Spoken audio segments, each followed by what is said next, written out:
Into our discussion number 3, managing the unfunded accrued liabilities. Mr. Myers. Thank you, Mayor. As the council is aware, we've been dealing with this issue for several years, more than that. It really goes back to 2004 when I was promoted to city administrator. Since then, we have not improved any increased benefits in the defined benefit plan. In fact, we've reduced benefits significantly. There's a new sense of urgency for this issue due to the experience study that was recently done by MERS. They're implementing more conservative assumptions, both on people are living longer, and the most significant one is reducing the amortization schedule. So this is very much a moving target.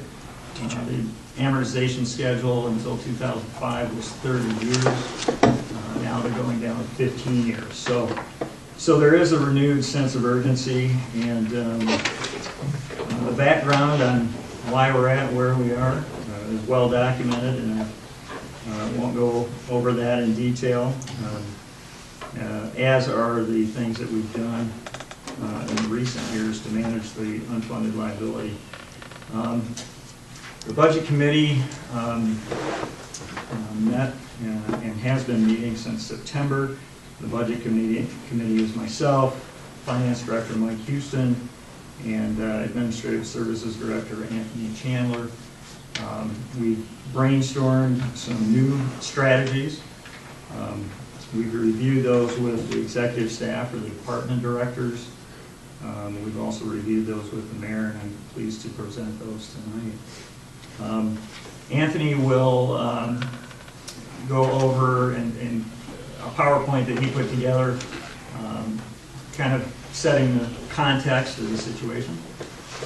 And I'll get into the specific strategies later on. So, Anthony? Thank you, Mark, Mayor, City Council. Let's begin. We're going to start with a background on both the MERS pension program and our OPEB, which is the retiree health benefit that the city provides. City of North Shores has been a member of MERS since 1965. So long we've been providing retirement benefits through MERS. Currently, there are 11 separate MERS divisions that represent 95 active employees, 9 vested former employees, and 103 retirees and/or their beneficiaries. And this is, according to MERS, these small divisions will have a more volatile contribution pattern than larger divisions. So I don't like that term, volatile. And really, these 11 divisions may not be working in our favor anymore, so that may be a strategy to look for us. There's a possibility of merging some divisions down. Skipping over to OPEB, some background. Currently, the post-65 retirees, these are 65 and older. We have 81 retirees and/or beneficiaries enrolled in 5 separate plans under Humana. Humana is our Medicare supplement, which when they're 65, they're Medicare eligible. Humana brings them up to levels that were consistent with the health insurance they received as an employee. 48 of those 81 are under a plan with a $3 prescription copay. I point that out because that's a very expensive plan to offer, as you can imagine. Moving on to the active employees and those that are not quite 65 but they're retired. Total, there's 244 active employees, retirees, and beneficiaries that are covered under the city's Blue Cross Blue Shield medical plan. So you combine those numbers and the city basically insures about 325 people. Moving on, staying with MERS, every 5 years they conduct an experience study, and they most recently did one. The auditor talked a little bit about those changes, as did Mark. What this experience study does is it reviews these funding policies and compares actual experience with the actual assumptions. And as a result of this most recent study, these main assumptions and methods that were changed that are going to affect us, the mortality table was adjusted to reflect longer lifetimes. People are living longer than in the past. As discussed earlier, their annual rate of return is at 7 3/4. The asset smoothing was changed. It's being condensed down from 10 to 5 years, and right from the MERS actuarial, these shorter amortization periods will result in more volatile contribution patterns. So there's that term again, volatile. You need to try and get away from that. And also, maybe the most dangerous is that these amortization periods are now fixed. In the past, they were floating. Now it's a fixed period, so regardless of what your unfunded liability is, they will set a time for it to be paid off, and that's when they expect you to pay those off. So bottom line, all of these above changes will increase the city's ARC, which is the annual required contribution, which will ultimately impact the unfunded accrued liability.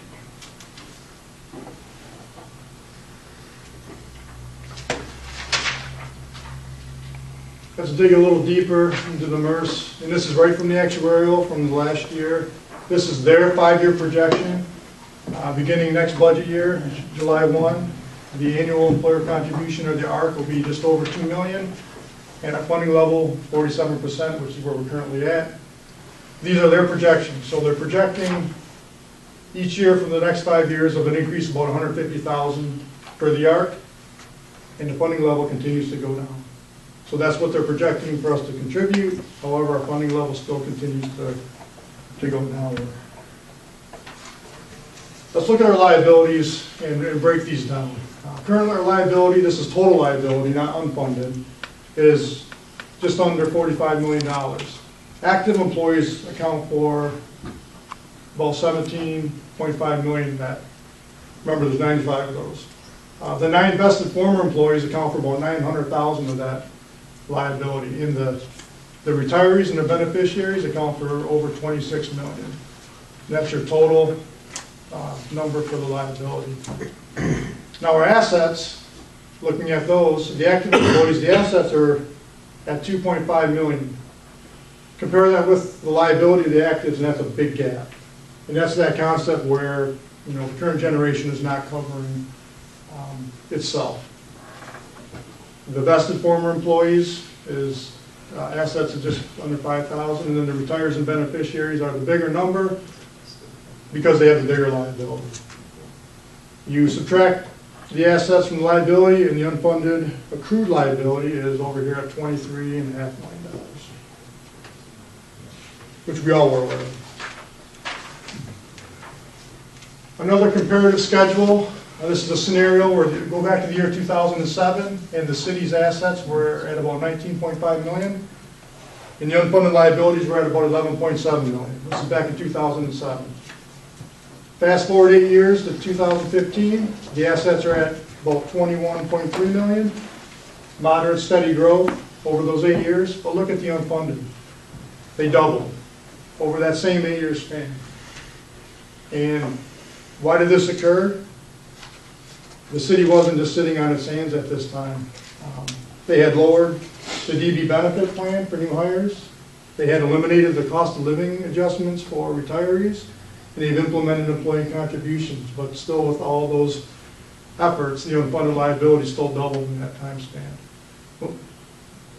So looking at the trend line, you see the assets down here hovering around the $20 million mark, but the liabilities are projecting upward.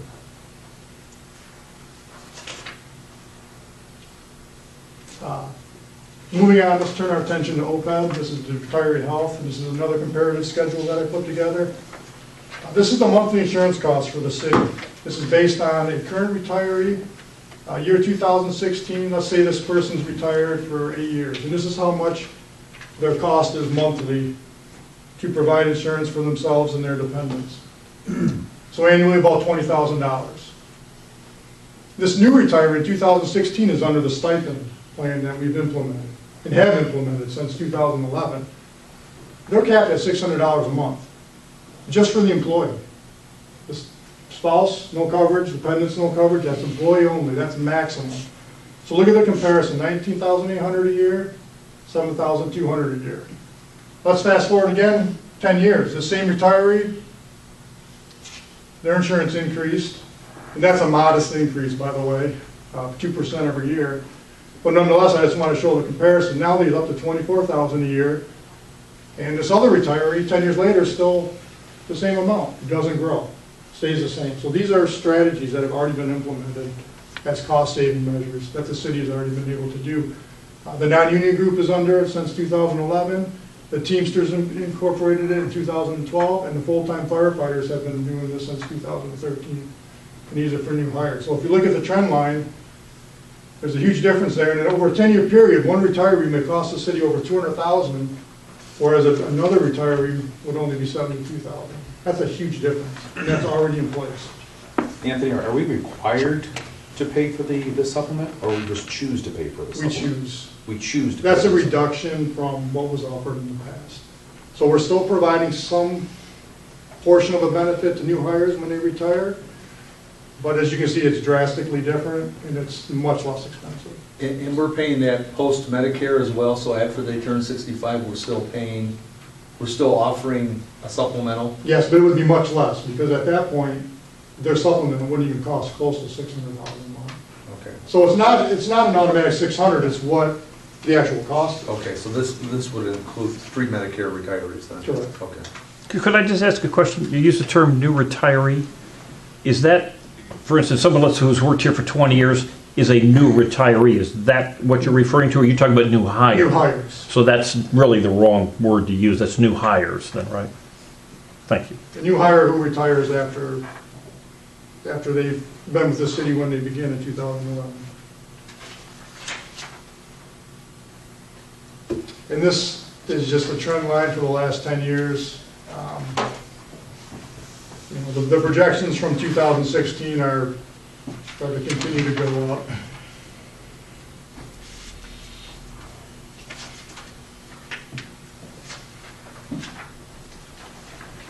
And these are the annual costs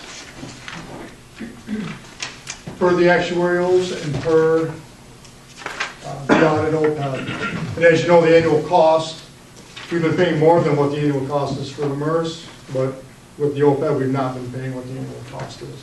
And the audit that you have in front of you, last year we paid 33% of what the annual cost was for OPEB.